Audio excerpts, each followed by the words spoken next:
आबांची तर आठवण केल्याशिवाय कार्यक्रम पूर्णच होऊ शकत नाही. आबांचंही अध्यक्ष म्हणूनही मोठं योगदान होतं. आज अरुणभाई व्यासपीठावर आहेत. असे असंख्य पिचड साहेब, ते जरी नंतर आपल्याला सोडून गेले तरी त्यांचं योगदान आहे. ज्यांनी आपल्याबरोबर कधी ना कधी काम केलं त्याची नोंद माणसांनी आयुष्यात नेहमी ठेवली पाहिजे, जाणीव ठेवलेत. हेच आपले संस्कार आहेत. मला अनेक वेळा माझ्या मतदारसंघात परवाच आम्ही फिरत होतो भोरला. भोरचे लोक दिसत आहेत तिथे मला. आम्ही गाडीत मगाशी हा बसलाय विठ्ठल तिकडे. विठ्ठल आणि मीच चर्चा गाडीत करत होतो. विठ्ठल म्हणला, ताई आपण बाकीचे भेटतात असं तसं काय हे ते.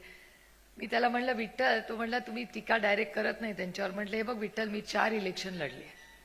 3 इलेक्शनला त्यांनी माझी मदत केली आहे, एकाला विरोध केलाय, ठीक आहे, अभी 3 का बाकी आहे. त्याच्यामुळे जरी कधीतरी एका ताटात जेवलो असलो तरी ते एक वेळ विसरले असतील, पण माझ्यावरचे संस्कार मी नाही कधी विसरणार. त्यामुळे ठीक आहे, ज्यांनी जो मार्ग निवडला असेल त्यांना आपल्या शुभेच्छा आहेत.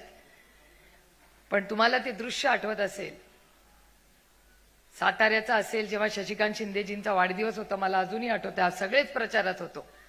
मला माझ्या ऑफिसमधून फोन आला की साहेब भिजलेले आहेत पूर्णपणे, काय झालं. मी शशिकांत शिंदेंना फोन केला, म्हटलं काय झालं, पाऊस झाला, काय झालं. ते म्हणले आम्ही केक कापतोय. म्हटलं कसला केक कापताय, इथे आम्ही एवढे टेन्शन मध्ये होतो, काय झालं, पाऊस झाला. ते म्हणले नाही पाऊस झाला, भाषण झालं, आम्ही आता केक कापतोय. म्हटलं मग आम्ही काय नाही. आणि लक्षात नाही आलं की तो एक साताऱ्याचा फोटोनी 2019चं इलेक्शन पूर्णपणे फिरवलं. हीच महाराष्ट्राची आणि सर्वांची ताकद.